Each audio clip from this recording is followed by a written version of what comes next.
कल्याण मंदिर मुदारमवद्य भेदी भीता भय प्रदमनिंदित मंग्री पद्मम संसार सागर निमज्जदशेष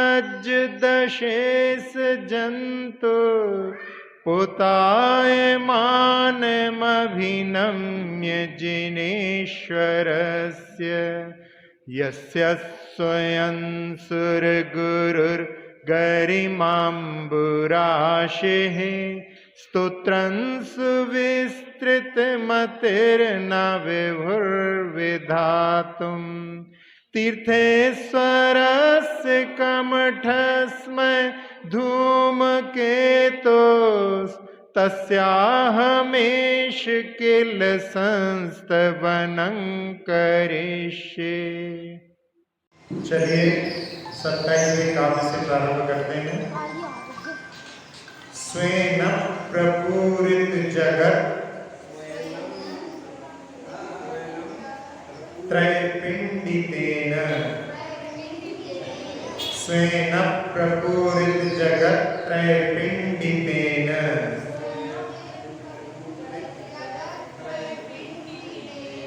कांति प्रताप यशसा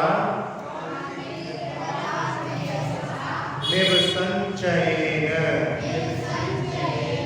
कांति प्रताप यशसा निवसंचयेन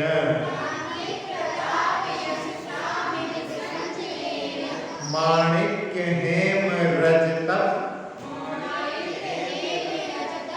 प्रविनिर्मितेन माणिक्य हेम रजत प्रविनिर्मितेन सालत्रयेण भगवन् नभितो विभासि सालत्रयेण भगवन् नभितो विभासि। इसमें चारों पंक्तियों में स्वराघात है। स्वराघात यानी जहां पर संयुक्त अक्षर आ रहा है उसको मिलाकर के पढ़ना पड़ता है। तो स्वेन और आगे आ रहा है प्रा, तो स्वेन में पा को मिलाना पड़ेगा। इसी प्रकार से कांति में छोटी टी है, वहां पर पा मिलाना पड़ेगा। और रजत में भी वहां पर ता में पा मिलाना पड़ेगा। इसी प्रकार से सालत्रयेण ला में ता मिलाना पड़ेगा। स्वेन प्रपूरित जगत त्रैपिण्डितेन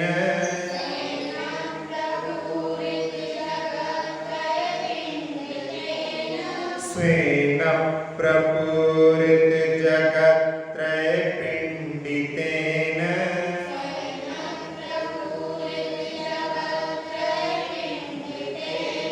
कांति प्रताप यशसा निवसंचयेन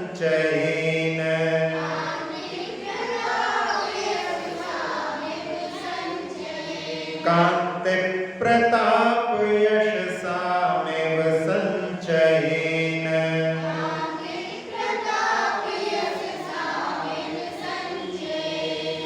माणिक्य हेम रजत प्रविनिर्मितेन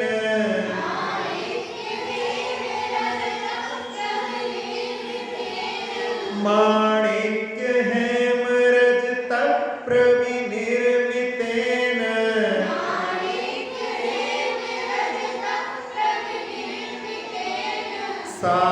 सालत्रयेण भगवन् नभितो विभासि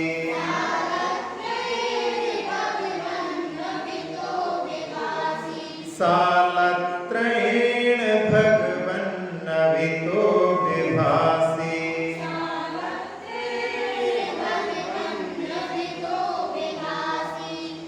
इस 27वें काव्य में 8 प्रातिहारों के बाद में समूहशरण का वर्णन करते हुए आचार्य कुमुदचंद्र महाराज पार्श्वनाथ भगवान की स्तुति करते हुए कह रहे हैं भगवन। भगवन संबोधन भग धातु ज्ञान के अर्थ में, ऐश्वर्य के अर्थ में, कई अर्थों में आती है। तो उसमें भगवान के पास में पूर्ण वैराग्य है, ऐश्वर्य भी उनके पास में जैसा है वैसा संसार में किसी के पास में नहीं है, और सर्वोच्च ज्ञान के धारी भी हैं। ऐसे भगवान को संबोधन करते हुए अभिता प्रपूरित जगत्रय पिंडितेन, आप चारों ओर भरे हुए जगत्रय के पिंड अवस्था को प्राप्त, स्वेन कांति प्रताप यशशाम संचयन एवं, अपने कांति प्रताप और यश के समूह के समान शोभायमान, माणिक्य हेम रजत प्रविनिर्मितेन, माणिक्य स्वर्ण और चांदी के बने हुए सालत्रयण विभासी, आप तीनों कोटों से शोभायमान होते हैं। समोषण में वहां पर जहां 5000 धनुष ऊपर कुबेर के द्वारा समोषण की रचना की जाती है, जिसमें 20,000 सीढ़ियां होती हैं, और वहां पर 3 कोटों का वर्णन आचार्य महाराज ने, जो कि माणिक्य के, सोने के और चांदी के बने हुए हैं, और उसमें ऐसी कल्पना की है कि आपका कांति प्रताप और यश ही जो पूरे लोक में फैला हुआ है, वो ही पिंड रूप में आकर के आपके चारों ओर घेर करके आपको वहां पर उपस्थित हो गया है। तो ऐसा वर्णन इस काव्य में किया गया है।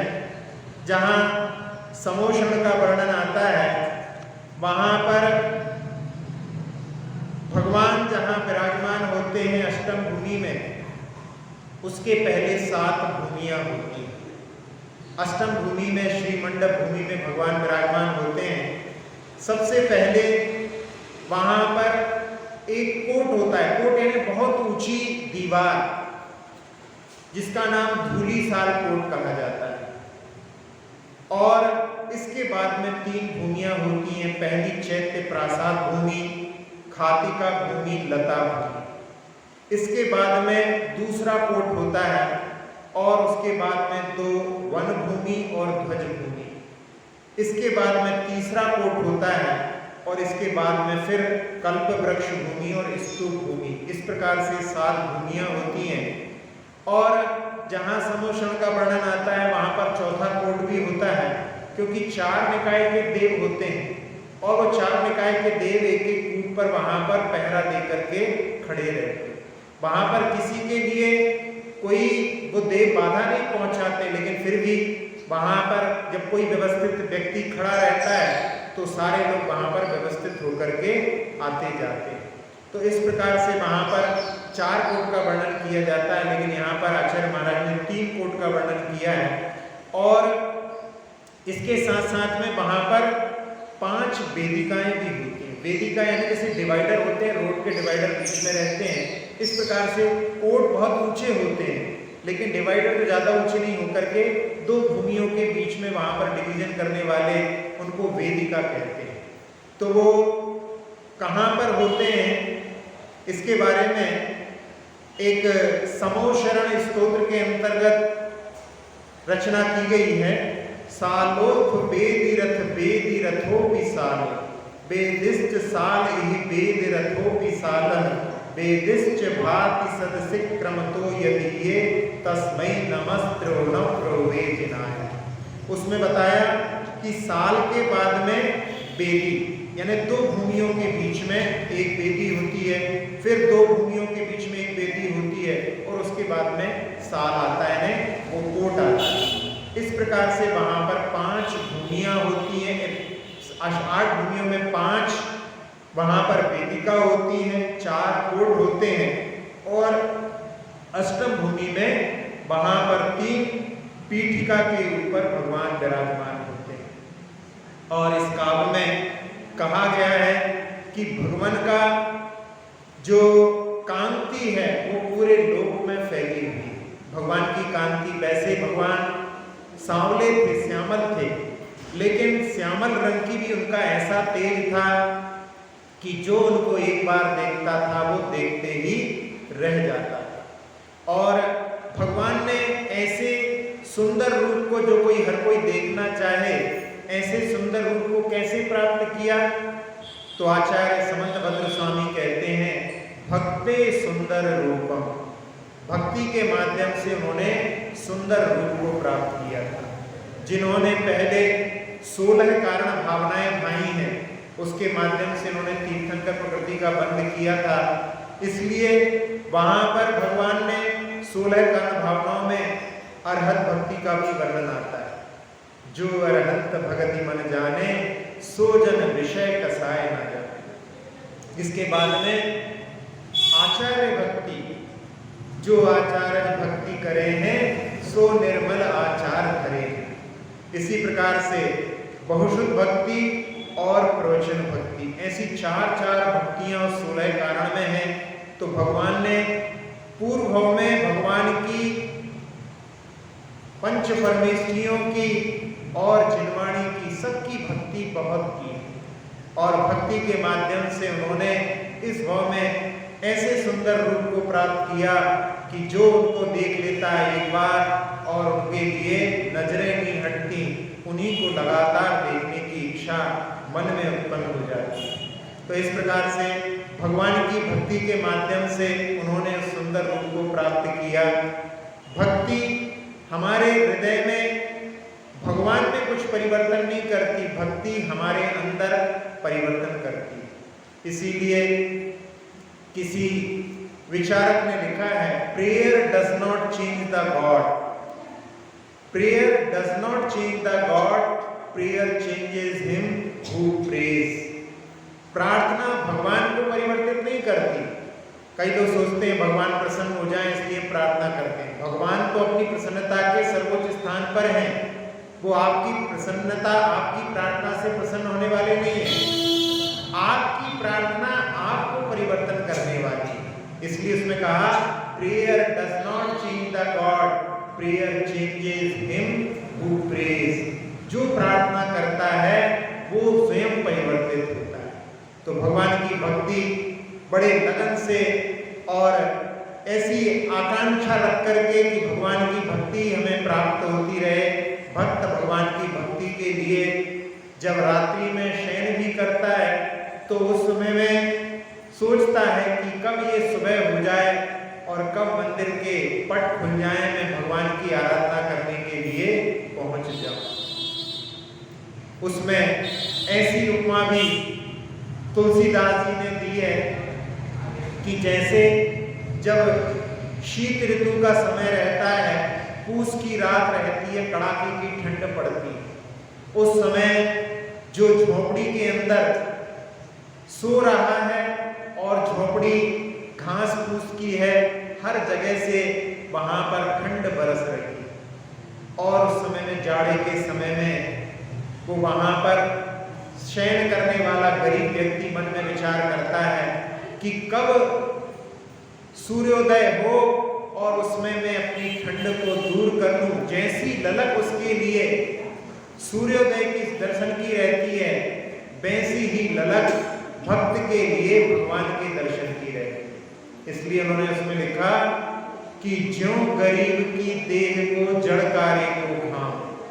गरीब की देह वहां पर ठंड में ठिठुर रही है और वो घाम के लिए, सूर्य के लिए कामना कर रहा है। ज्यों गरीब की देह को जड़कारे को घाम, और तुलसी के कब मन लगो वैसे ही प्रभु राम। तुलसीदास जी कह रहे हैं कि जैसा लगाव, जैसी प्रार्थना, जैसी उसकी इच्छा, जैसी प्रतीक्षा गरीब सूर्य के लिए करता है, वैसी मेरे मन में भगवान के प्रति कब होगी। ऐसी आकांक्षा के साथ में जब भक्ति की जाती है तो उस भक्ति का फल भी किस प्रकार से अतिशय उत्पन्न करने वाला है। आप लोगों ने कई उदाहरणों में देखा है कि जहां भगवान की भक्ति से अतिशय उत्पन्न हुए, जिसमें जब देखते हैं स्वयंभू स्तोत्र की रचना करने वाले आचार्य समंतभद्र स्वामी 7 भगवान की स्तुति तक वहां पर उन्होंने कुछ भी वर्णन नहीं किया, यानी भगवान के लिए नमस्कार नहीं किया। कुछ भी वर्णन करते हैं, नमस्कार नहीं किया। भगवान आप ऐसे हैं, भगवान आप वैसे हैं, इस प्रकार तो वर्णन किया, लेकिन नमस्कार नहीं किया। और 8वें जब तीर्थंकर चंद्रप्रभु भगवान का वर्णन आया, तब चंद प्रभम चंद्र मरीचि गौरं चंद्रं द्वितीयं जगतीव कांतम वंदे विवंद्यम महताम शीघ्रम जिनम जत स्वांत कषाय वंदम। ऐसा जब उन्होंने कहा, वंदे शब्द कहा, तो वो शिला भी चटक गई और वहां पर साक्षात भगवान ने उनको चंद भगवान ने दर्शन दिए। ऐसा प्रभाव भगवान की भक्ति के माध्यम से जीवन में अतिशय लाने वाला होता है। तो यहाँ भगवान की भक्ति में कई बार लोग जो है चमत्कार को नमस्कार करते हैं, लेकिन उनके नमस्कार ने चमत्कार उत्पन्न कर दिया। ऐसी भगवान की भक्ति, तो यहाँ पर कह रहे हैं कि भगवान आपकी कांति पूरे लोक में फैली हुई है। ऐसा प्रभाव जिसने पूरे लोक को ही व्याप्त कर लिया है, वैसा किसी का प्रतीक यहाँ पर एक कोट, माणिक्य का कोट वहां पर समोषण में आपके चारों ओर शोभायमान हो रहा है। दूसरे प्रताप, भगवान का प्रताप भी पूरे लोक में फैला हुआ है। प्रताप यानी सामर्थ्य उनकी, और वो सामर्थ्य उन्होंने प्राप्त की थी समता के माध्यम से।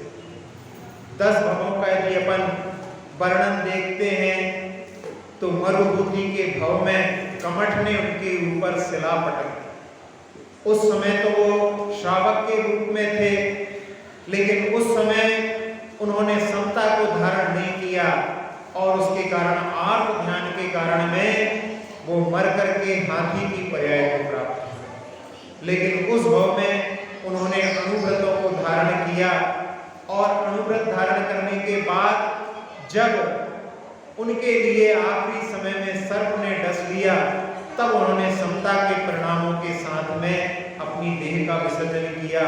उस समय में आर्त ध्यान नहीं किया और उसके कारण में उन्होंने 12वें स्वर्ग में देव की पर्याय को प्राप्त किया।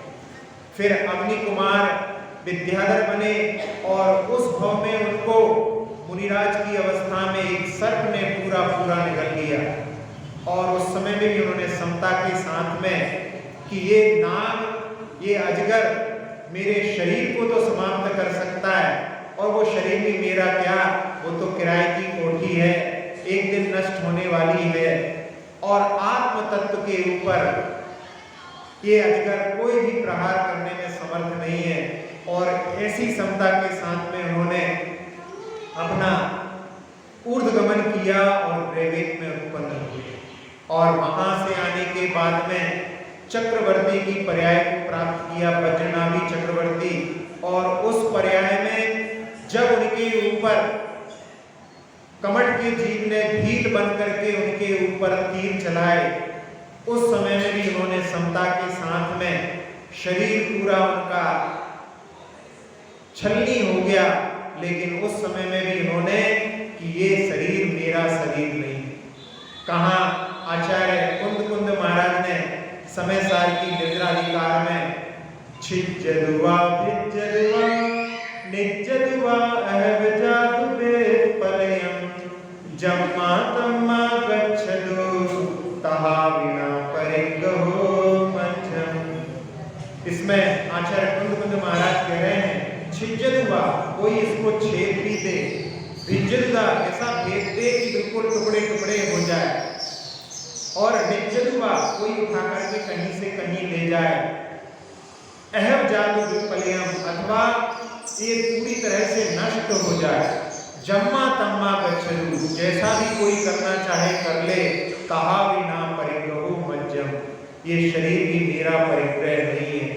ऐसे भावों के साथ में उन्होंने वहां पर उस उपसर्ग को सहन किया और उसके माध्यम से अपनी देह का विसर्जन करने में भी उनके लिए मन में कोई भी वहां पर तकलीफ नहीं हुई, कोई भी आत्म भाव प्रकट नहीं हुए और उसके कारण में उन्होंने वहां पर समता से देह को छोड़ करके और जाकर के पुनः जो है स्वर्ग में उत्पन्न हो गए। और वहां से आने के बाद में वो आनंद राजकुमार बने, जिस भव में उन्होंने 16 कारण भावनाएं भा करके तीर्थंकर प्रकृति का बंध किया। और उस भव में भी वो जो भीम था मर करके सप्तम नरक से निकल करके आने के बाद में सिंह की पर्याय को प्राप्त हुआ था और उस सिंह ने उनके ऊपर शरीर के ऊपर उन्हीं अवस्था में आक्रमण कर कैसी स्थिति हुई होगी कि एक भयानक सिंह अपने पांचों मुखों के माध्यम से, जिसको पंचानन कहा जाता है, उनके शरीर के ऊपर आक्रमण कर रहा हो और उस शरीर में ऐसी तीव्र वेदना को भी समता के साथ में उन्होंने भेद विज्ञान के माध्यम से सहन किया। यही यहाँ पर कहा गया है कि वो प्रताप भगवान का जो समता के माध्यम से उन्होंने ऐसे घोर उपसर्ग को हर भाव में सहन किया और अपनी देह का विसर्जन करते हुए क्षण भर भी उनके लिए वहां पर पीड़ा का भाव उत्पन्न नहीं होता। पड़ोसी के घर में यदि कोई पत्थर फेंकता है तो हमें कोई बाधा नहीं होती। ये शरीर भी पड़ोसी है, परोवसी, ये पर है। ऐसे भाव के साथ में भेद विज्ञान के साथ में उन्होंने उस उपसर्ग को सहन किया। अपन जब देखते हैं कि ऐसी सामर्थ्य उनके पास में, जिन सुकुमार मुनि के पास में जहां पर सरसों का दाना भी चुभता था, उस समय में क्या उनके पास में सामर्थ्य नहीं थी, लेकिन उस सामर्थ्य का भान नहीं था। और जब उन्होंने दीक्षा को धारण किया तो ऐसी सामर्थ्य को प्राप्त किया कि उसके माध्यम से श्यालिनी भी 3 दिन तक उनका भक्षण करती रही, लेकिन उनके लिए उससे कोई भी पीड़ा उत्पन्न नहीं। तो ऐसा भेद विज्ञान। अब ये कहो कि वो तो चौथे काल की बात थी, ऐसा नहीं है। इस काल में भी आचार्य शांति सागर जी महाराज के ऊपर चींटियों का उपसर्ग हुआ। उनके मर्म स्थान पर चींटे ने भी जहां से खून तक निकल आया, एक व्यक्ति ने उनके ऊपर वहां पर लकड़ी में कील लगा करके उनके शरीर के ऊपर वहां पर छेद भी किए, फिर भी उन्होंने समता के साथ में उसको वहां पर सहन किया। तो इस काल में भी ऐसे साधु होते हैं कि ऐसे घोर उपसर्ग को सहन करके अपने शरीर के प्रति ममत्व भाव को छोड़ करके और ऐसे प्रताप का दिग्दर्शन कराते हैं जिसको देख करके दुनिया दहल जाती है, लेकिन वो समता के माध्यम से उसमें वहां पर खड़े उतरते हैं। तो यहाँ पर पार्श्वनाथ भगवान के लिए यहाँ पर आचार्य कुमुदचंद्र महाराज कह रहे हैं कि उनका प्रताप भी पूरे लोक में फैला हुआ है, जो समता के माध्यम से उन्होंने अर्जित किया है। इसका वर्णन इस दूसरे कोट के रूप में कहा है। और तीसरा कोट जहां पर उनका यश कीर्ति वो भी पूरे लोक में फैला हुआ है। सबसे ज्यादा जिनालय पार्श्वनाथ भगवान के ही मिलते हैं। ऐसा शायद ही कोई जिनालय होगा जिसमें पार्श्वनाथ भगवान की प्रतिमा ना हो। और कई कई जगह पे ऐसा रहता है कि लगातार जितने भी जिनालय हैं सारे के सारे पार्श्वनाथ भगवान के ही जिनालय हैं। तो सबसे ज्यादा जिनका यश इस धरा पर फैला हुआ है, जिनके नाम से उस क्षेत्र को भी जाना जाता है, झारखंड की सबसे ऊंची पहाड़ के रूप में पारसनाथ हिल का नाम ही वहां पर दर्ज है उनके नाम से। और उनका यश का प्रभाव ऐसा उस क्षेत्र पर जहां पर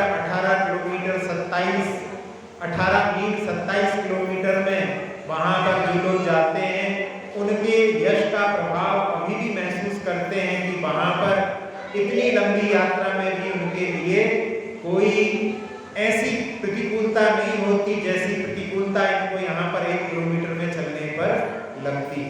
तो ये भगवान का प्रभाव, यश उनका सब जगह फैला हुआ है। इस प्रकार का भाव इस चौथे ने तीसरे कोट में, क्योंकि वहां पर 3 कोटों का ही वर्णन किया है। और इसमें जब बरणी जी एक बार एक जगह पर अध्ययन कर रहे थे और ऐसा हुआ कि एक ज्योतिषी से उनकी चर्चा हुई और उस ज्योतिषी ने कहा कि तुम इतनी तारीख को इतने बजे इस शहर में नहीं रह पाओगे, तुम इस शहर को छोड़ करके चले जाओ।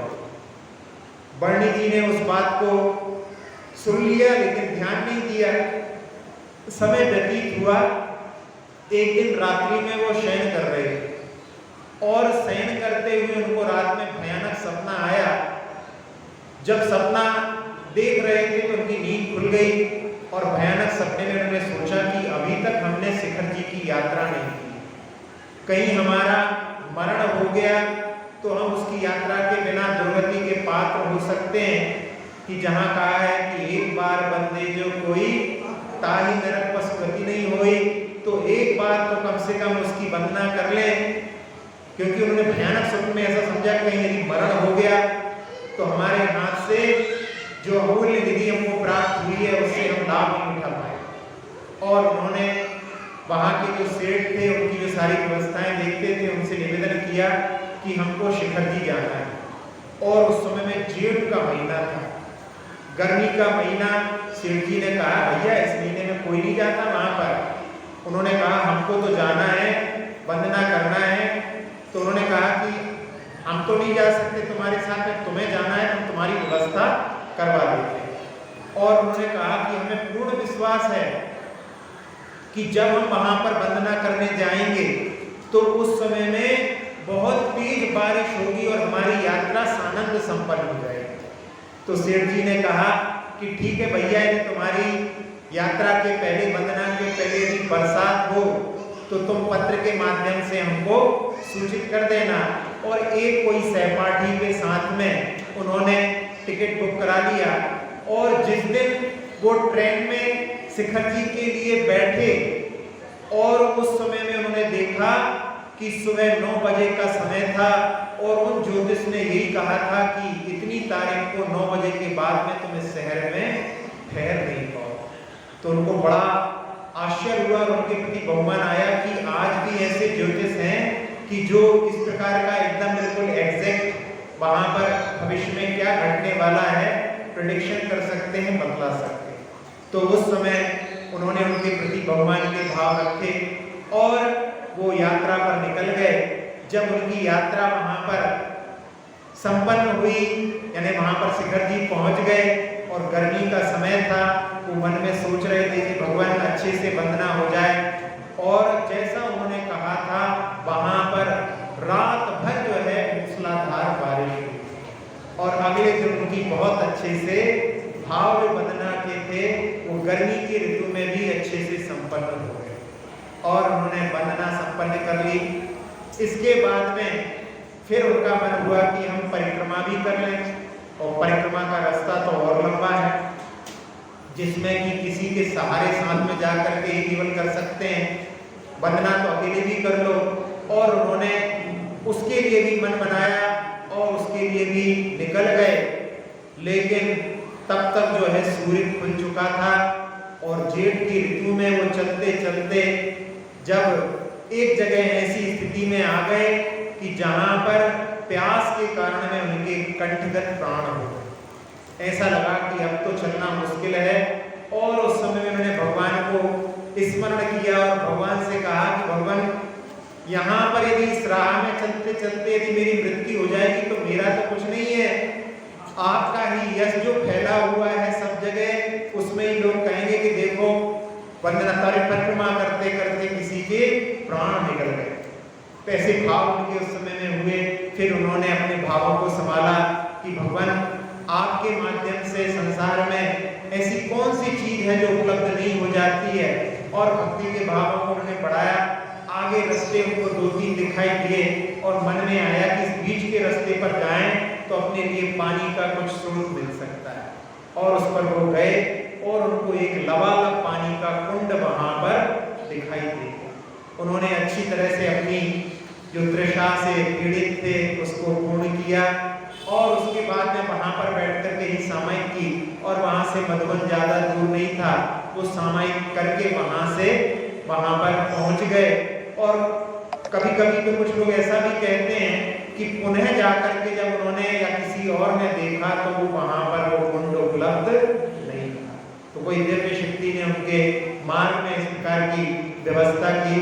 तो ऐसे भगवान के लिए यहाँ पर आचार्य गोचर महाराज कह रहे हैं कि भगवान उस समोषण में जो 3 कोटे हैं जो माणिक्य, स्वर्ण और रजत के बने हुए हैं, मानो वे आपके ही वहां पर कांति, प्रताप और यश को ही जो कि पूरे लोक में फैले हैं वो पिंड रूप होकर के आकर के आपके समोषण में 3 कोट के रूप में उपस्थित हो गए हैं। ऐसा यहाँ भाव इस काव्य में जो समोषण का 8 प्रातिहार के बाद में वर्णन करने वाला है इसमें इसका अपन पुनः पाठ कर लेते हैं। स्वेन प्रपूरित जगत्रय पिंडितेन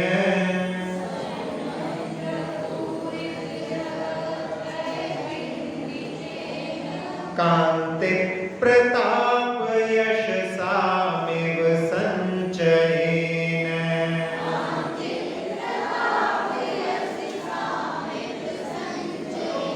माणिक्य हेम रजत प्रविनिर्मितेन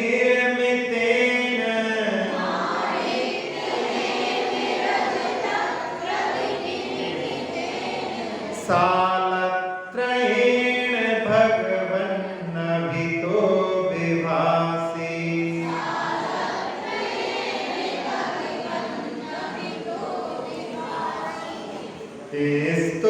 स्तोत्रये निराला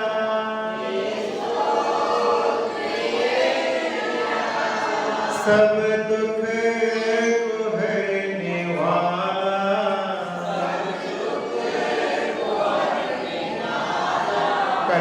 कल्याण का है मंदिर प्रभु गुण की है ये माला स्तोत्र ये निराला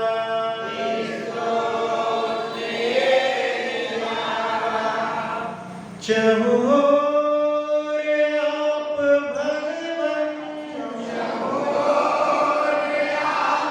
भगवन है तीन कोट पावन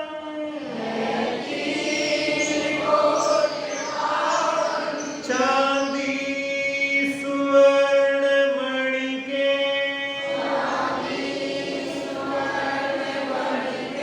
घेरा हो जैसे त्रिभुवन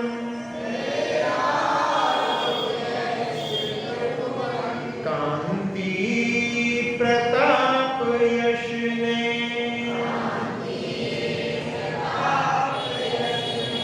बन पिंड रूप माला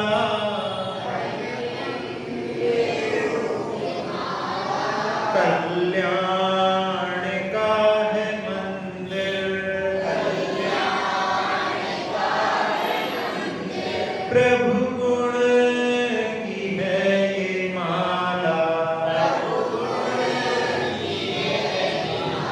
स्तोत्र ये निराला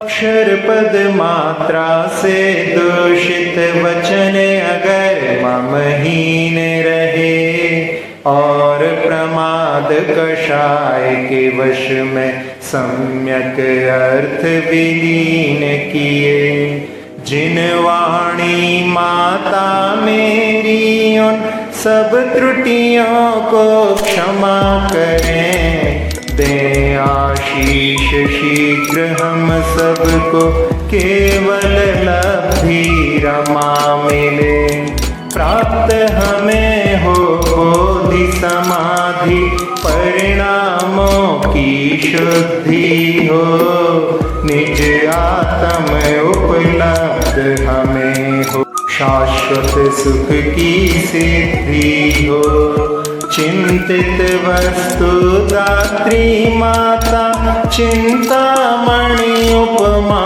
भाति करो वंदना पूर्ण विनय से चरण रखूं मैं ये पाती कर जिन वाणी स्तुति तन की ममता टार महामंत्र का जाप अब सभी जपें नव बार